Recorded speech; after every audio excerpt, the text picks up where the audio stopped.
गुजरातमधील वंतारा वन्यजीव केंद्र आणि प्राणी अधिग्रहण प्रकरणामध्ये सुप्रीम कोर्टानं एसआयटी चौकशीचे आदेश दिलेत। वन्यजीव संरक्षण कायद्याचं पालन केलं जातं का याची चौकशी यामध्ये होणार आहे। सुप्रीम कोर्टाचे माजी न्यायाधीश जे चेलमेश्वर हे एसआयटीचं नेतृत्व करतील।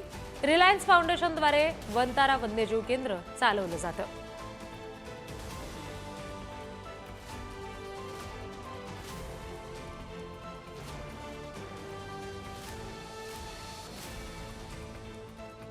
सुप्रीम कोर्टाकडून एसआयटी चौकशीचे आदेश आता दिले गेलेले आहेत। गुजरातमधील वंतारा वन्यजीव केंद्र आणि प्राणी अधिग्रहण प्रकरणामध्ये आता चौकशीचे आदेश दिले गेले। आणखी तपशील आपण घेणार आहोत प्रतिनिधी शिवाजी काळे यांच्याकडून। शिवाजी, ही जी चौकशी आता होणार आहे नेमक्या कुठल्या मुद्द्यांवर चौकशी केली जाणार आहे? वंतारामध्ये काही अनियमितता आहे अशा आशयाची याचिका सर्वोच्च न्यायालयामध्ये दाखल झाली होती।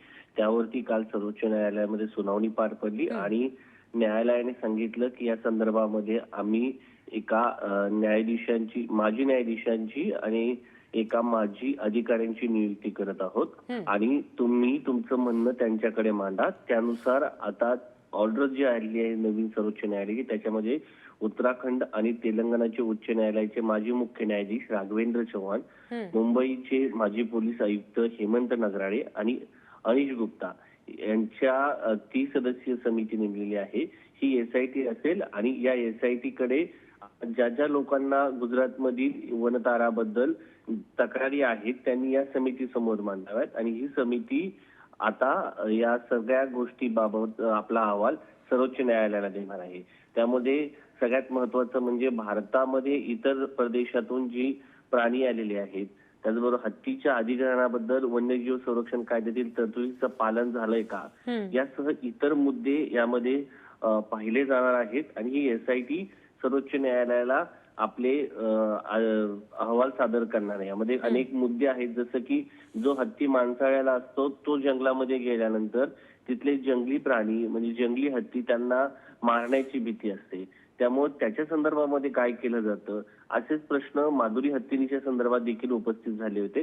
त्यामुळे आता या सगळ्या याच्यामध्ये जी याचिकाकर्ते आहे त्यांचं म्हणणं असं आहे की जे वनतारामध्ये हत्ती पाठवले गेले त्यांचं काय झालं, दुसरा मुद्दा इतर प्राण्यांचं काय झालं आणि जी प्राणी पाठवलेले आहेत त्यांना पुन्हा एकदा त्यांच्या मूळ मालकाकडे सुपूर्द करा अशी आशयाची ही याचिका आहे। याचिकेवरती आता एसआयटी स्थापन झालेली आहे। एसआयटी स्थापनेच्या संदर्भात अहवालाबद्दल काही विहित काळ देण्यात आलेला आहे। अगदी आणि त्याच्यामध्येच आता चौकशी अंती काय समोर येते हे पाहणं महत्त्वाचं असेल। धन्यवाद शिवाजी सगळ्या माहितीसाठी।